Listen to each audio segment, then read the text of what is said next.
Over 125,000 people left Oregon last year. That is nearly 345 people per day. But the good news is that the sky is not falling. We actually grew in population last year, and this is a trend that is reversing from COVID. So while we're gonna go over the 5 states where people are leaving to most from Oregon, we're also gonna go over some surprising data about not only where people are going, but where they are coming from. And so if you're thinking about moving to our area, this is gonna highlight some mistakes some already made so you don't have to make them. The shifts of where people are moving also unlock some pretty crazy implications that we're gonna get to in this video.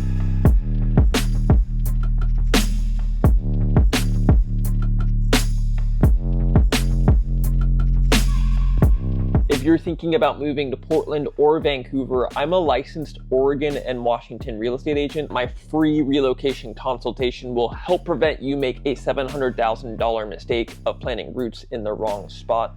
You can shoot me a text message right here, pause the video, or you can sign up for that consultation in any of the links below. So not surprising, our neighbor to the north, Washington State, is the largest surplus of where people are moving to. And we actually lost nearly 12,000 people to Washington State last year.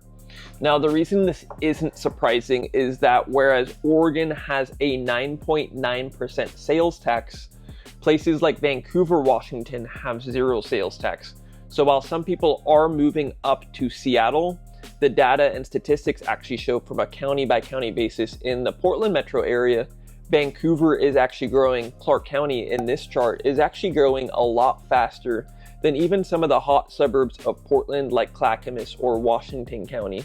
Now, the reason this is significant is because Vancouver is, by some measure, just a 5-minute drive from Portland. Vancouver is starting to kind of create its own downtown waterfront space. It's got a huge growing job market. It's got a better ran government, or at least what people will say that relocate here. They say that the local government runs at a better bang for your buck from both the property taxes and even things like utilities. So it is a blend of taxes and lifestyle that people are moving up to Vancouver. Now, while Seattle itself is still a much more expensive market, whereas Portland is hovering around the $500,000 range at any given point, Vancouver is a lot more competitive when it comes to house prices. So there's another reason of affordability why people are moving across the river to Vancouver. And quite frankly, a lot of people that are relocating from other states that we're about to mention, they most often pick Washington before they even have Oregon on their radar. So they're kind of eliminating that, which I think goes to show that there's a whole lot more desirability when it comes to looking at Vancouver over Portland. Now, I've got a lot of videos, so you're gonna wanna subscribe going over the differences of Portland and Vancouver. I just did a video highlighting Camas, which is a prime luxury area up there. So if you're thinking about either, or maybe you're undecided, my channel is a great resource for you to get to know either place. Now, the second most moved to state outside of Washington is California, which might be a little bit surprising, but it is just our enormous neighbor to the south. It's kind of hard not to lose people to a state that has nearly 10 times our population. California also has a huge job market that it pulls people from. The salaries are much higher, even though the cost of living also outpaces everything that you can find in Oregon.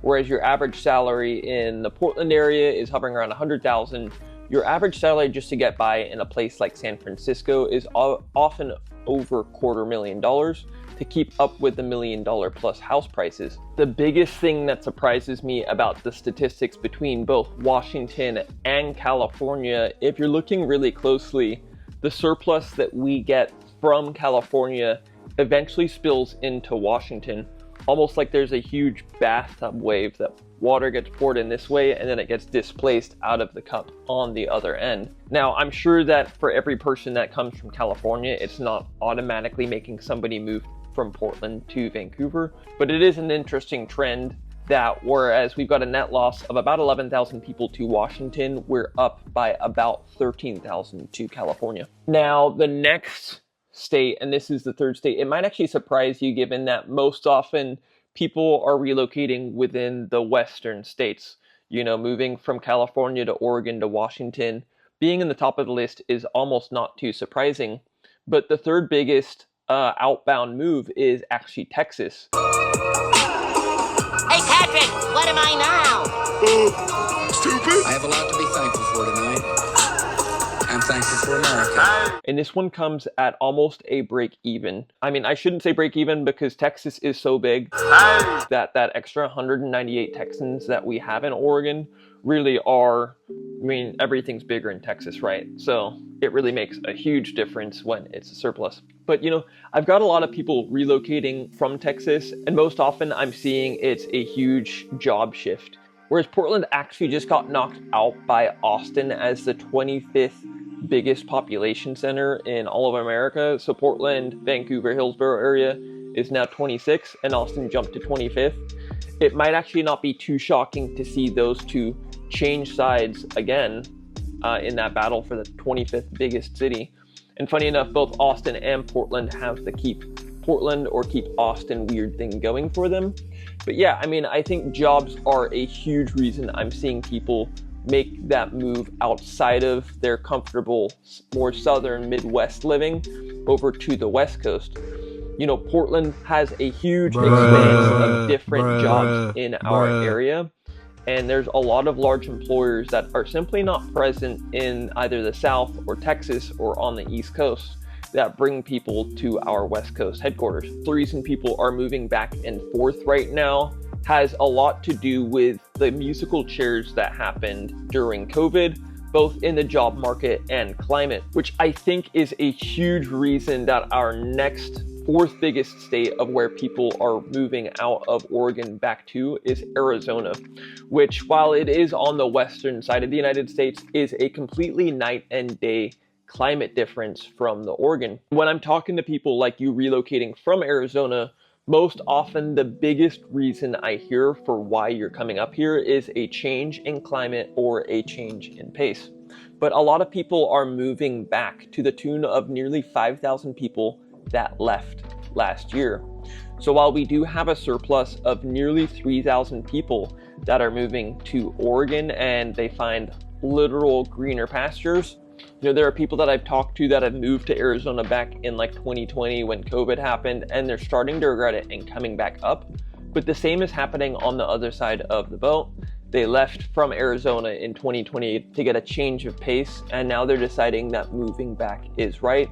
They just miss the dry, high altitude climate that they come from. But there's a lot of different reasons that people might be flocking to Oregon as a net positive, and I think one of the biggest is water security, whereas Arizona has aquifers that are said to be running out and is a key concern that I hear my clients talking about. You know, brownouts and the future of both water and electricity in that area. Oregon has massive reservoirs of water that come from our beautiful, lush, and green mountains. So it's actually interesting to note that Colorado's had over 5,000 people move to our state, but less than 2,000 leave. But our fifth state is actually Utah as the fifth most outbound state. Now, while Oregon is at a slight net loss, a lot of this transition has to do with people leaving the Silicon Forest jobs, like say the 10% layoff of Intel are going over to the Silicon Slopes. And it's not that Portland's job market is in a terrible spot, but there are places across the nation that are doing a lot better. You know, there's some reports that our downtown is not as hot as it could be. So there's other states that are taking a slight upper hand on that. But I think the surprising thing from all of these reports is seeing Portland in a turnaround and seeing Oregon as a whole in going from a general downward trend and then reversing course. Now, of course, suburbs like Clackamas County, Washington County, and Clark County, Vancouver, Washington specifically, have been growing through COVID. There's a general sentiment that the entire region of Portland, Oregon is back on track and starting to see a rebound. And if you're trying to take advantage of the home prices, which have softened in recent months in our market, then you're going to want to reach down right here.